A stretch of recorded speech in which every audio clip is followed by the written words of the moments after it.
Olá pessoal, sejam muito bem-vindos ao podcast Clube do LCA. Thiago Serafim falando aqui, o host e o responsável pelo projeto, pelo programa Clube do LCA. Hoje eu quero falar com vocês sobre um assunto que ele é um pouco polêmico, mas que ele é de extrema relevância clínica.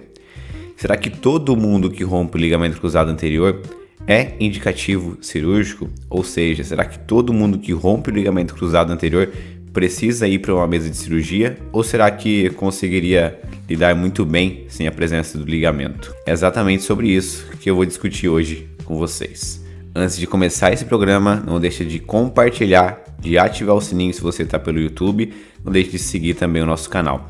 Se você está ouvindo esse programa pelo Spotify, não deixe de avaliar e de seguir o podcast Clube do LCA. Eu vou começar esse programa com um dado que ele é de extrema relevância. Estima-se que mais de 200 mil cirurgias de reconstrução do ligamento cruzado anterior sejam feitas por ano só nos Estados Unidos. Mas estudos mais recentes têm mostrado que nem todo mundo de fato precisa operar.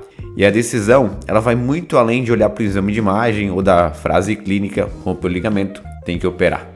A ideia de hoje é justamente mostrar para você o que a gente deve considerar na prática clínica. Então esse é um programa que tem a aplicabilidade clínica sobre o que a gente deve tomar de decisão com segurança e individualização para o nosso paciente. Então vamos lá, alguns fatores clínicos que influenciam nessa tomada de decisão. Existem alguns pontos que eles são fundamentais e que a gente precisa avaliar no paciente. O primeiro é o sinal de instabilidade. Se esse paciente, depois de romper o ligamento cruzado, ele tem sinais de instabilidade, ele não consegue, ele tem falseios durante o dia, é realmente um paciente com uma certa frouxidão ligamentar e que sente falhar o joelho durante o dia, ele provavelmente vai ter uma indicação cirúrgica maior. Se ele tem lesões associadas, lesões de menisco, lesões de cartilagem, lesões de outros ligamentos, tudo isso também influencia e geralmente é um indicativo cirúrgico. Entender também o contexto desse paciente, se ele é um atleta, se ele pratica algum exercício físico, se ele faz algumas atividades que são coisas diferentes, ou se ele é um indivíduo relativamente sedentário, sem grandes demandas, que rompeu o ligamento cruzado por uma fatalidade. Qual é o contexto do meu paciente? São contextos diferentes e tomadas de decisões diferentes. O esporte diferente também influencia. E qual que é a função atual que ele está apresentando? Ele tem força? Ele já faz algum tipo de fortalecimento? Como que é a qualidade de movimento desse indivíduo? Ele tem uma boa estabilidade funcional? São coisas que também influenciam. Então a gente não pode se apegar apenas a um diagnóstico, a gente não pode se apegar apenas ao exame de imagem. Vamos lá, canso de receber exame de imagem no meu direct ou via WhatsApp me perguntando: Thiago, é para operar? Cara, não é assim que funciona. A gente precisa avaliar, a gente precisa entender o seu contexto para a gente direcionar melhor. Aqui vai uma opinião minha, tá? Você pode considerar isso, discordar ou não. Mas eu já vi alguns dados na Inglaterra, dos Estados Unidos, onde quando a gente pega o número de lesões do LCA e quantas dessas lesões vão para a cirurgia, é muito alto. Para mim, esse número ele é superestimado. E o que eu quero dizer com superestimado? Talvez muitos desses indivíduos que vão para a cirurgia sejam indivíduos ou eram indivíduos que poderiam lidar muito bem com o tratamento conservador. E convenhamos, fazer uma cirurgia de LCA não é certeza nenhuma que você vai voltar à sua funcionalidade anterior. A cirurgia por si só não entrega nada de graça. Então não basta fazer uma cirurgia e você vai ter agora sim o seu joelho uma estabilidade muito funcional. Ou aquilo que eu vejo depois dos pacientes que vêm aqui na clínica, depois de uma reconstrução do LCA, e eles falam para mim: Thiago, agora é muito mais difícil romper esse aqui do que o outro lado, né? Vamos lá. A gente precisa trabalhar para que a gente consiga reduzir as chances, mas não é bem assim.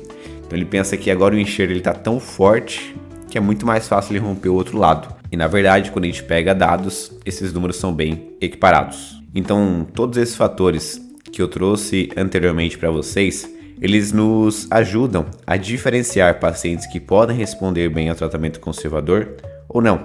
Final da década de 90, início dos anos 2000, se criaram os termos Coopers e non-Coopers. Os Coopers seriam aqueles indivíduos que têm boa estabilidade, que podem responder bem ao tratamento conservador a partir de alguns critérios. é um tipo de classificação que já não é tão utilizada assim no contexto clínico. É mais utilizado em algumas pesquisas. Mas mesmo assim, é um sistema de classificação um pouco rígido, onde você vai enquadrar esse indivíduo ou não.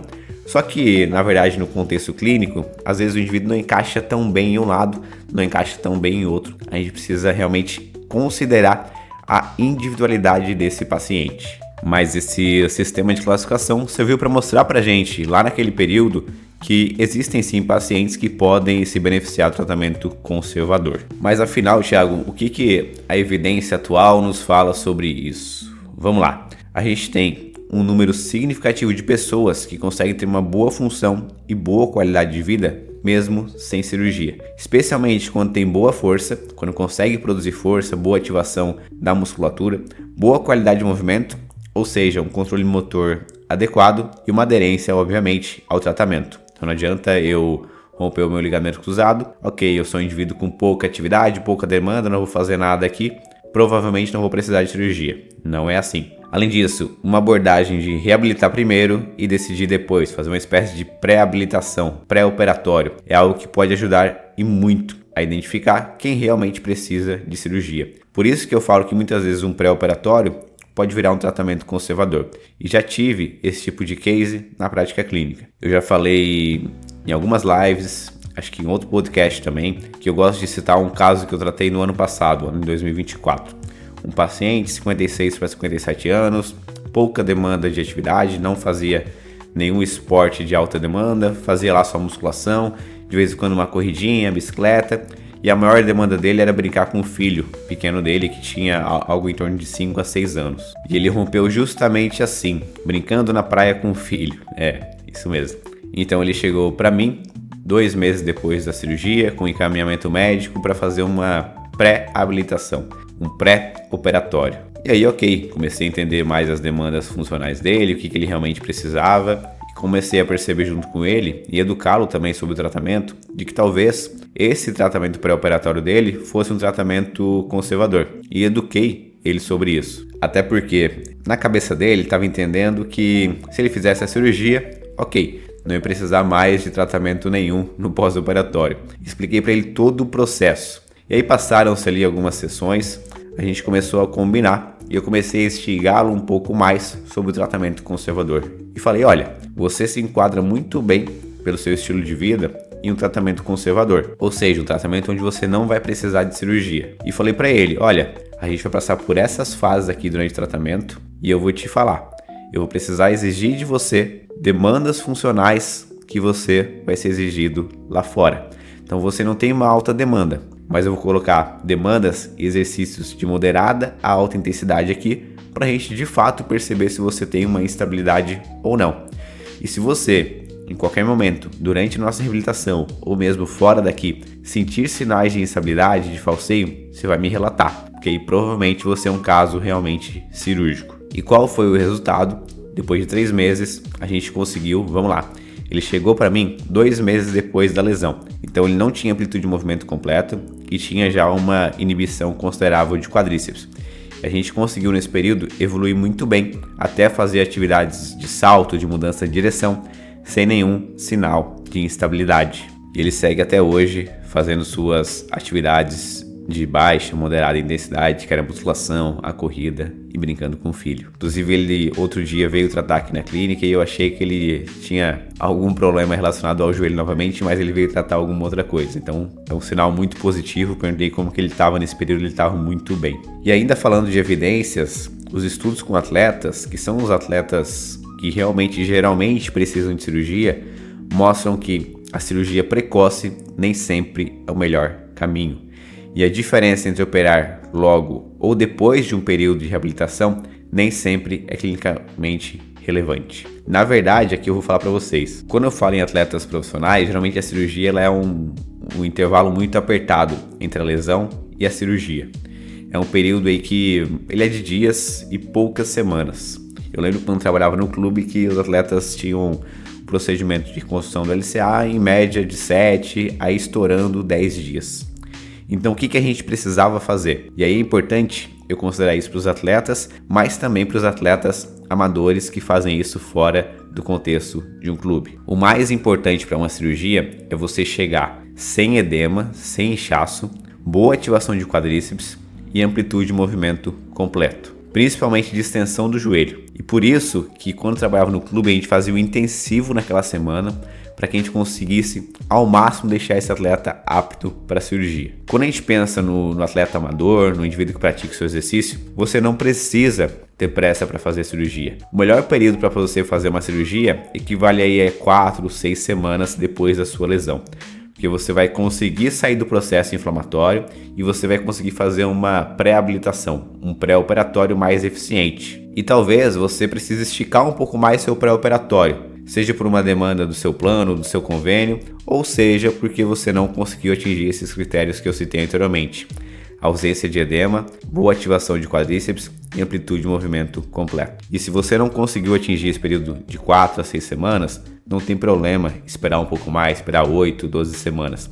É claro, né? A gente quer que você resolva o seu problema logo, mas o ideal é que você faça a sua cirurgia também em um período que você consiga tratar bem, um período que você consiga se organizar para ficar alguns dias sem trabalhar ou trabalhando muito menos, onde você precise ficar um pouco mais dependente, principalmente nas primeiras semanas pós-operatório. Então, além de que muitos indivíduos não precisam fazer procedimentos cirúrgicos, é importante entender também que não precisa ter pressa para fazer a cirurgia, salvo, obviamente, casos emergentes. Todos esses fatores, eles reforçam para a gente de que a cirurgia pode ser uma opção e não uma obrigação para uma reconstrução do ligamento cruzado anterior. E qual que é o papel meu como fisioterapeuta, como gestor de saúde e performance? Aqui entra um ponto chave. Eu sou um cara que a gente tem uma tomada de decisão muito forte junto com o paciente. Nós somos profissionais que mais acompanham o indivíduo durante o processo de reabilitação, do dia a dia ou no pré-operatório. Então a gente consegue avaliar, testar, observar padrões de movimento, ver a resposta dele aos estímulos, a força, a estabilidade, enfim, a gente consegue, além disso, ser uma espécie de ponte entre o paciente e o médico para ter um feedback constante. E a forma como a gente passa isso para o paciente, para o atleta, influencia muito na nossa tomada de decisão. Não só nossa como profissional, mas também do paciente. Será que ele vai se sentir seguro fazendo tratamento conservador? É importante que ele tenha também isso em mente. É uma tomada de decisão que ele precisa ter. Bom, para a gente finalizar hoje aqui, alguns pontos que a gente precisa sair desse podcast bem alinhados.